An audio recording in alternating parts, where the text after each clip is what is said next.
Eu tenho certeza que você que viu nosso vídeo sobre o Natal deve estar pensando: bom, eu não comemoro mais o Natal, porque de fato é pagão, mas em compensação, final do ano eu vou poder ir à forra. Não há nada demais em soltar meus fogos, me vestir de branco e encher a minha cara. Ou simplesmente eu ir à praia ver aquela festança, onde todos se abraçam e quem sabe eu até arranjo alguém para eu traçar, já que quando junta alegria e bebida ninguém dorme só. Infelizmente eu estou aqui para cortar o seu barato. A hora de saber a verdade sobre essa comemoração chegou. Você não vai ter mais a desculpa de que não sabia, pois agora chegou a hora de saber a verdade. Pois como bem disse nosso Salvador, conhecereis a verdade e a verdade vos libertará. Você vai ficar livre desse feriado. Nós já nascemos com os nossos pais e avós, até onde nossa memória consegue lembrar, comemorando todos os tipos de feriado. Passamos toda a nossa infância esperando ansiosamente para ganharmos nossos presentes. E quando adultos ainda esperamos com mais ansiedade, pois são os dias que pensamos sair no louco, pois não temos que trabalhar durante essas datas comemorativas. Datas como Natal e final de ano é muito bom para quem é criança. Elas nos trazem presentes. Quando adultos o desejo já é um pouco diferente. A farra, a folga dos nossos trabalhos, são o que mais nos faz desejar esses dias. Principalmente pensar que encher a cara nesse dia não tem problema algum. Afinal é apenas um dia no ano. Se não tivesse envolvido nenhuma divindade, não teria problema nenhum. Mas o que essas datas realmente representam? Qual foi o verdadeiro intuito de quem as criou? E o porquê o fez? Para começar o nosso documentário, é preciso saber que a prática de comemoração do Ano Novo começou na Babilônia, ela mesma, a terra do pecado. Só por aí você já vê que não vem coisa boa por aí. Estudos revelaram que ela começou na Babilônia, cerca de 3.000 a.C., mais ou menos por volta do que seria hoje o mês de março, segundo o The Old Book Enciclopédia. Nessa ocasião, o deus Marduk resolvia qual seria o destino do país no ano seguinte. Aí você já vê de onde saiu a ideia de hoje, que no novo ano temos a chance de recomeçar. Aos poucos você vai entender por que temos que romper o ano de branco, comer alguns tipos de comida e outras superstições. O motivo disso é que é para agradar a esse deus, que quando o povo se vestia daquela maneira, fazendo coisas que o agradava, faria ele determinar um ano mais generoso. Felizmente nos dias de hoje ninguém lembra mais dele. Como a história mostra, os deuses vão mudando de nome, e as pessoas, quando você pergunta o porquê de fazer isso ou aquilo, elas dizem que é para dar sorte. Você pode até dizer que hoje é o nome desse deus, sorte. A história desse deus é mais ou menos o que o filme da Arca de Noé, que mostrou um deus perverso e tirano. A versão do filme é praticamente a desse deus, Marduk ou Merodach, como é apresentado na Bíblia. Ele é um deus protetor da cidade da Babilônia. Pertence a uma geração tardia de deuses da antiga Mesopotâmia. Ele era filho de uma relação incestuosa entre Enki e Ninshuzaki. Foi pai de Dumuzi, que seria o bíblico Tammuz, que corresponde ao deus egípcio Osíris. A sua consorte era Sarpanito, possuía 4 olhos e ouvidos, via e ouvia tudo. Da sua língua saía uma chama. Apesar de tudo, era considerado muito belo. Com a ascensão da Babilônia, a capital da coligação de estados de Eufrates, sob a liderança do rei Hammurabi, 2250 a.C., ele também tornou-se o deus supremo do panteão de deuses mesopotâmicos. Foi ele que os outros deuses confiaram o poder supremo, devido à história da deusa Tiamat, personificada num monstro ou caos primordial, dividindo-o em 2 partes, com as quais forma o céu, onde coloca os astros, e a terra, onde estabelece a residência dos principais deuses. Os deuses se queixavam naquela época, segundo a crença deles, por não terem ninguém que os adorasse. E aí foi que Marduk criou o homem, para que os povos da terra o adorem. Ele levanta em templos. Podemos encontrar referências ao deus Marduk nos parágrafos de abertura e finalização do Código de Hammurabi, o mais famoso código legislativo da antiguidade. Marduk é chamado de Merodach pelos hebreus. Isaías 39.1, Jeremias 5.2, 2 Reis 25:27. Marduk foi declarado por volta de 2000 a.C., deus supremo da Babilônia e dos 4 cantos da terra. Isso após vencer uma disputa entre os deuses pelo controle da terra. E a comemoração para esse deus pagão na Babilônia durava 11 dias, tinha sacrifício em nome dele, procissões e ritos de fidelidade. Agora, mesmo sabendo de tudo isso, ainda as datas não batem. Eles comemoravam por 11 dias, e não eram no mesmo mês, apesar de ser para eles o novo ano que começou. De onde vem a data de 1 de janeiro? Ela nasceu em Roma em 46 a.C. O imperador Júlio César decidiu que seu povo não deveria mais comemorar o ano novo deles em março. Ele assinou um decreto determinando o início do ano agora em 1 de janeiro, adotando assim o calendário gregoriano. O porquê disso é que nesse dia era comemorado por eles o deus Jano, que de tão importante para eles, mereceu até a homenagem de ter o mês com seu nome, Jano, janeiro. O deus Jano era conhecido por ser o deus das origens, deus do dinheiro, deus da alegria. Esse Janus era representado com a imagem de duas faces, um homem jovem olhando para frente e um homem velho de olhar profundo olhando para trás, representando claramente o passado e o futuro. Eu chamo a atenção de vocês agora e faço uma pergunta. Será que a inspiração para se criar a imagem desse Deus não foi dada pelo próprio Lúcifer?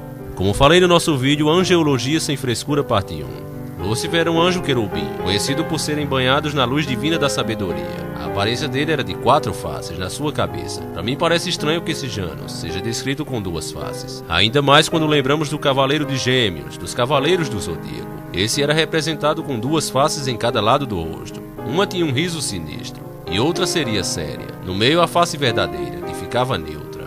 Saga de Gêmeos, o terceiro Cavaleiro de Ouro. Sofria de dupla personalidade, o que é uma das características de Janus, que representava o bem e o mal, luz e escuridão, verdade e mentira, passado e futuro, e lua e sol. Algumas citações dos cavaleiros sobre o labirinto de luz e sombra. Quem assistiu vai lembrar bem do labirinto de luz e sombra, na passagem de Sei e seus amigos pela casa de Gêmeos. Gêmeos, o labirinto de luz e sombra. É como se a luz e a escuridão viessem até nós ao mesmo tempo. Será que isso tudo está ligado?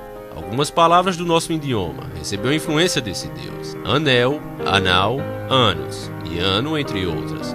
Eu não posso dizer de certeza que realmente tenha sido por causa do deus, mas tudo indica que sim. O mito de Janus diz que ele foi o primeiro deus a ser mencionado nas cerimônias religiosas. Ele era adorado na época das colheitas, plantios, casamentos, nascimentos e sempre que acontecia algo importante na vida de alguém. Acreditavam que ele representava a transição entre a vida primitiva e a civilização, o campo e a cidade, a guerra e a paz, a infância e a maturidade. Enquanto ele foi homem como nós, segundo a mitologia grego-romana, ele teria nascido em Tessália, na Grécia. Ele teria se casado com uma rainha na qual herdou o trono após sua morte. O mito nos diz que ele conduziu seu povo a uma nova realidade, a um novo tempo. Por isso é tido por alguns como sendo o senhor da transformação. Em sua época ele trouxe desenvolvimentos científicos, criações de leis, aprimoramento do cultivo e as primeiras moedas correntes. Muitas mudanças foram implementadas durante seu reinado, trazendo para o Lácio um período de paz e prosperidade nunca visto antes. Ao morrer, Janus recebeu o status de Deus, devido à sua vida dedicada às transformações. Ele adquiriu assim a dualidade do Deus de transições, olhando tanto para o passado como para o futuro. Janus é comumente associado a Ane, uma deidade etrusca, também com os gregos Zeus e Hermes. Aí foi a vez do cristianismo fazer sua versão. Como Janus era considerado o deus dos portões, a igreja mais uma vez para ganhar a aceitação dos pagãos o transformou em Pedro, que é considerado por eles como sendo o porteiro dos céus, aquele que carrega a chave do céu.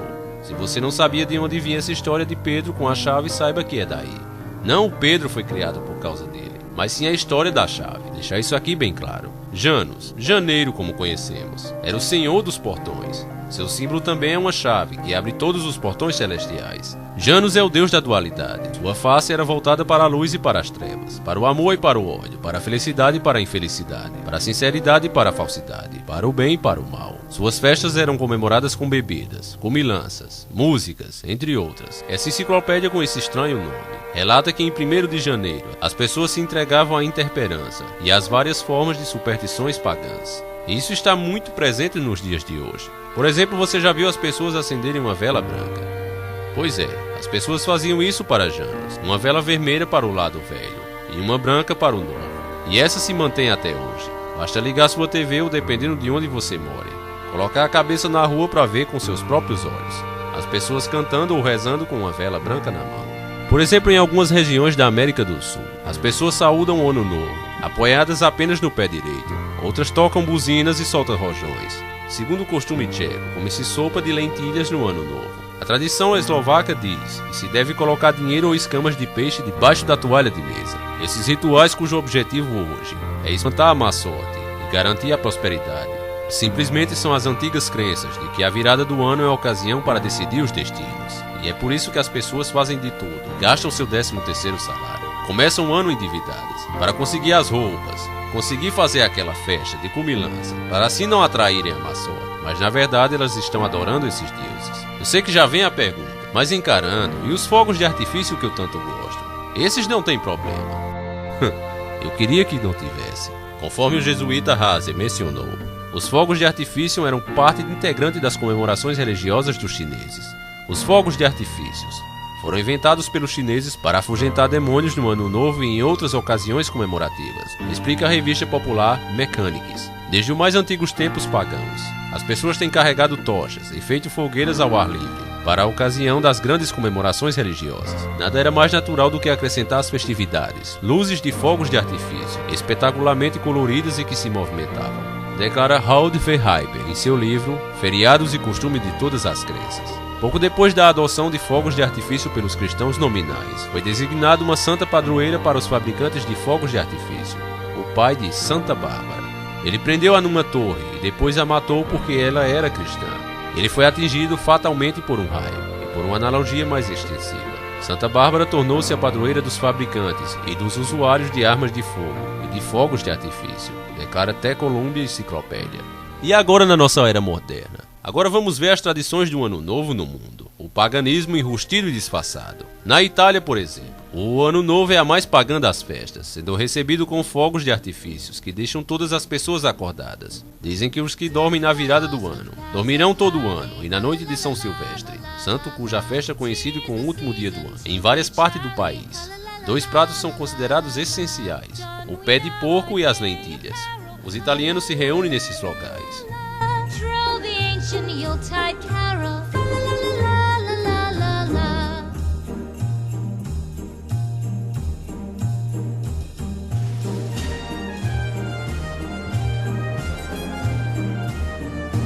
A mais famosa passagem de Ano Novo nos Estados Unidos acontece em Nova York, na Times Square, onde o povo se encontra para beber, dançar, correr e gritar.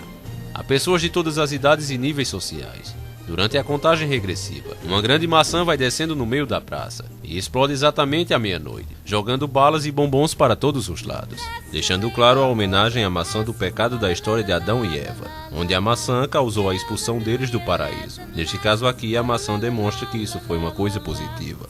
Austrália, em Sydney, uma das mais importantes cidades australianas. 3 horas antes da meia-noite, há uma queima de fogos na frente da Opera House e da Gold Bridge. São os principais cartões postais da cidade. Para assistir ao espetáculo, os australianos se juntam no porto. Depois recolhem-se às suas casas para passar a virada do ano com a família e só retornam às ruas de madrugada, onde os principais destinos são os pubs e as praias. França. O principal ponto é uma avenida em Paris, próximo ao Arco do Triunfo. Os franceses assistem à queima de fogos, cada um com sua garrafa de champanhe. Para as crianças eles dão refrigerantes. Outros vão ver a saída do Paris-Dakar, no Trocadero, que é marcado para meia-noite. Outros costumam ir às festas em hotéis. Inglaterra. Grande parte dos londrinos passa a noite em suas casas, com sua família e amigos. Outros vão a Trafalgar Square, uma das praças mais belas da cidade, à frente do National Gallery. Lá assistem à queima de fogos. Depois acontecem festas em vários sítios da cidade. Alemanha. As pessoas se reúnem-se no Portal da Brandeburgo, no centro, perto de onde ficava o Muro de Berlim. Tradicionalmente não há fogos de artifício. E no Brasil? No Rio de Janeiro, precisamente na praia de Copacabana, onde a passagem do Ano Novo reúne milhões de pessoas para verem os fogos de artifícios. As tradições consistem em usar branco e jogar flores para Iemanjá, rainha do mar para os brasileiros. Uma adoração a um deus pagão na cara dura. Agora, meus irmãos, eu sei que você deve estar pensando também. Também agora eu não vou poder comemorar mais nada, porque tudo é pagão. Deus não vai levar em consideração isso. Eu não vou dar bola para o que você está falando. Eu não vou com essa intenção para esses lugares. Deus só vai levar em consideração a minha intenção. E aí eu chamo sua atenção. Eu quero que você se lembre do que foi dito pelo próprio Deus quando nos fez, que nós éramos sua imagem e semelhança. Se é assim, vamos imaginar que nós somos Deus, eu e você. Eu quero que você imagine comigo que você arranjou aquela gata dos seus sonhos, aquela mulher que por onde passa, deixa qualquer um de queixo caído. Aí você coloca ela em uma mansão, lhe dá todo o luxo possível, as melhores comidas, piscina, carro importado e tudo mais que é possível humanamente você dá. Você é um cara muito generoso e tudo que você pede em troca de tudo isso que você faz por ela é que ela te ame, assim como você ama ela. Essa mulher que antes era muito pobre está grata demais com todo esse carinho. Ela quer te homenagear de alguma forma. Ela quer dar uma festa em sua homenagem. Ela acha que só retribuir o amor que você dá a ela é muito pouco. Ela precisa fazer alguma coisa por você. Você é um cara simples, não curte festas. Você nem fala a data do seu aniversário pra ninguém. justo para que ninguém faça festa. Mas essa mulher quer de todo o coração fazer. Você vendo tanta boa vontade por parte dela, apesar de você não curtir, você resolve aceitar e aparece na festa, mesmo não sendo muito chegado. Afinal, ela está fazendo de tão bom coração que isso te convenceu a participar. E agora imagine que quando você entra na casa que você deu a ela, você vê que ela mudou totalmente a decoração e colocou a mesma que o seu vizinho quer e você odeia. Ela preparou as comidas que você não gosta, mas por coincidência são as favoritas do seu vizinho. Ela colocou músicas para tocar, que simplesmente você abomina, mas o seu vizinho ama as músicas. Ela se vestiu de uma forma que você se envergonha, mas o vizinho de novo adora. E inclusive já achou ela linda. Pra piorar, como ela não sabia a sua data de aniversário, porque desde o começo você não curte festas, ela escolheu a data que seu vizinho nasceu. Um vizinho que por sinal você odeia. Ela escolheu a data justamente do nascimento dele, para te homenagear. Agora, sabendo que Deus é sua imagem e semelhança, me diga como você se sentiria ao se deparar com isso. Já pensou? Sentiu bem na pele? Então saiba que é assim que Deus se sente quando vê você lá, todo de branco, bebendo, soltando fogos e escolhendo justamente uma data pagã para se abraçar e confraternizar com sua família. Você acha que ele merece isso depois de ter dado seu único filho para morrer por você numa cruz, pagando por você os seus pecados? Depois de ter te criado, você e tudo que existe. Eu acho que nosso Deus Todo-Poderoso não merece isso. Eu sei que sempre vai ter aquela pessoa que vai dizer aí nos comentários, mas encarando, então é pecado mesmo me reunir com meus familiares. Eu vou responder esta pergunta com uma outra pergunta. Eu perguntei isso? Sim. E não me responde uma pergunta com outra pergunta. Não sabe que só os idiotas respondem uma pergunta com outra pergunta? Afinal, eu sou um idiota mesmo. Por que é que você tem que se reunir com seus parentes e amigos apenas nos feriados? Por que não se faz como antigamente, onde as pessoas eram muito mais unidas e não tinham esses feriados todos? Eles não precisavam de um feriado pagão para se amarem. Todo final de semana tinha reunião na minha casa. No outro tinha na casa do meu tio, na outra do meu irmão. Isso é só uma suposição. E assim as pessoas daquela época viviam muito mais unidas do que hoje. E não havia a mínima necessidade de um feriado para poder fazer isso. Todo dia é dia de agradecermos o que temos, fazer o bem a nosso próximo. Não é necessário de forma alguma um feriado pagão, mascarado de cristianismo para você fazer isso, meu irmão. Abra seus olhos. Esse é meu pensamento e minha dica para você.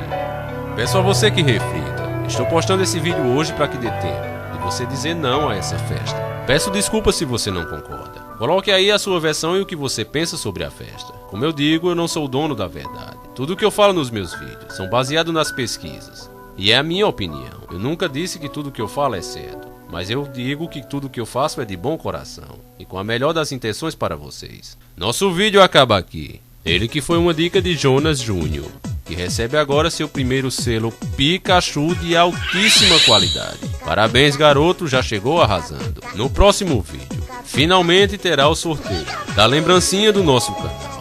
E finalmente você vai conhecer o que é essa lembrancinha. É uma coisa muito especial.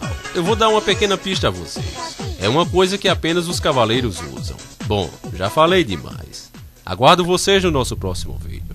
Por favor, irmãos, compartilhem esse vídeo. Faça com que mais pessoas tenham a chance de saberem a verdade e poderem assim escolher e saírem do engano, para que elas possam se libertar das armadilhas dos senhores do mundo. Conto com todos vocês, família, encarando o sobrenatural. Fiquem com Deus e até o próximo encontro. Sempre encarando o sobrenatural.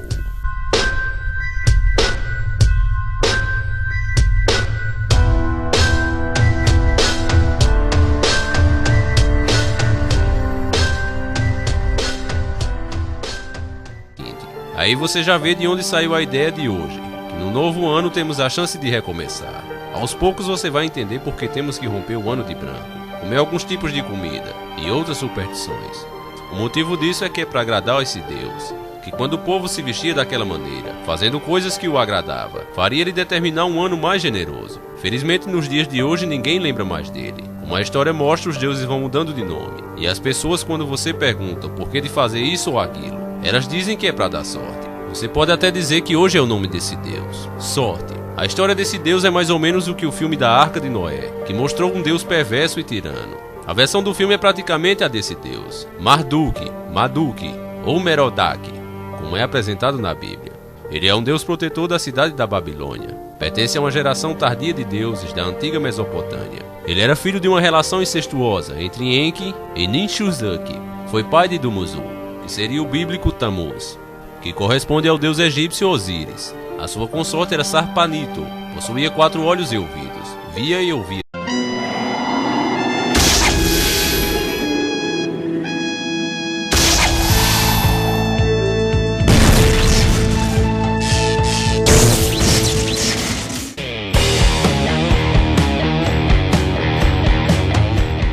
Eu tenho certeza que você que viu nosso vídeo sobre o Natal deve estar pensando: bom, eu não comemoro mais o Natal, porque de fato é pagão, mas em compensação, final do ano eu vou poder ir à forra. Não há nada demais em soltar meus fogos, me vestir de branco e encher a minha cara. Ou simplesmente eu ir à praia ver aquela festança, onde todos se abraçam e quem sabe eu até arranjo alguém para eu traçar, já que quando junta alegria e bebida ninguém dorme só. Infelizmente eu estou aqui para cortar o seu barato. A hora de saber a verdade sobre essa comemoração chegou. Você não vai ter mais a desculpa de que não sabia, pois agora chegou a hora de saber a verdade. Pois como bem disse nosso Salvador, conhecereis a verdade e a verdade vos libertará. Você vai ficar livre desse feriado. Nós já nascemos com os nossos pais e avós, até onde nossa memória consegue lembrar, comemorando todos os tipos de feriado, passando de tudo. Da sua língua saiu uma chama. Apesar de tudo, era considerado muito belo. Com a ascensão da Babilônia, a capital da coligação de estados de Eufrates, sob a liderança do rei Hammurabi, 2250 a.C., ele também tornou-se o deus supremo do panteão de deuses mesopotâmicos. Foi ele que os outros deuses confiaram o poder supremo, devido à história da deusa Tiamat, personificada num monstro ou caos primordial, dividido em 2 partes, com as quais forma o céu, onde coloca os astros, e a terra, onde estabelece a residência dos principais deuses. Os deuses se queixavam naquela época, segundo a crença deles, por não terem ninguém que os adorasse. E aí foi que Marduk criou o homem, para que os povos da terra o adorem e lhe levantem templos. Podemos encontrar referências ao deus Marduk nos parágrafos de abertura e finalização do Código de Hammurabi, o mais famoso código legislativo da antiguidade. Marduk é chamado de Merodach pelos hebreus. Isaías 39.1, Jeremias 5.2, 2 Reis 25:27. Marduk foi declarado por volta de 2000 a.C., Deus Supremo da Babilônia e dos 4 cantos da terra. Isso após toda a nossa infância esperando ansiosamente para ganharmos nossos presentes. E quando adultos ainda esperamos com mais ansiedade, pois são os dias que pensamos sair no lucro, pois não temos que trabalhar durante essas datas comemorativas. Datas como Natal e final de ano é muito bom para quem é criança. Elas nos trazem presentes. Quando adultos o desejo já é um pouco diferente. A farra, a folga dos nossos trabalhos, são o que mais nos faz desejar esses dias. Principalmente pensar que encher a cara nesse dia não tem problema algum. Afinal é apenas um dia no ano. Se não tivesse envolvido nenhuma divindade, não teria problema nenhum. Mas o que essas datas realmente representam? Qual foi o verdadeiro intuito de quem as criou? E o porquê o fez? Para começar o nosso documentário, é preciso saber que a prática de comemoração do Ano Novo começou na Babilônia, ela mesma, a terra do pecado. Só por aí você já vê que não vem coisa boa por aí. Estudos revelaram que ela começou na Babilônia, cerca de 3000 a.C., mais ou menos por volta do que seria hoje o mês de março, segundo o The Old Book Enciclopédia. Nessa ocasião, o deus Marduk resolvia qual seria o destino do país no ano seguinte, após vencer uma disputa entre os deuses pelo controle da terra. E a comemoração para esse deus pagão na Babilônia durava 11 dias, tinha sacrifício em nome dele, procissões e ritos de fidelidade. Agora, mesmo sabendo de tudo isso, ainda as datas não batem. Eles comemoravam por 11 dias, e não eram no mesmo mês, apesar de ser para eles o novo ano que começou. De onde vem a data de 1 de janeiro? Ela nasceu em Roma em 46 a.C. O imperador Júlio César decidiu que seu povo não deveria mais comemorar o ano novo deles em março. Ele assinou um decreto determinando o início do ano agora em 1 de janeiro, adotando assim o calendário gregoriano. O porquê disso é que nesse dia era comemorado por eles o deus Jano, que de tão importante para eles, mereceu até a homenagem de ter o mês com seu nome, Jano, janeiro. O deus Jano era conhecido por ser o deus das origens, deus do dinheiro, deus da alegria. Esse Janus era representado com a imagem de 2 faces, um homem jovem olhando para frente e um homem velho de olhar profundo olhando para trás, representando claramente o passado e o futuro. Eu chamo a atenção de vocês agora e faço uma pergunta.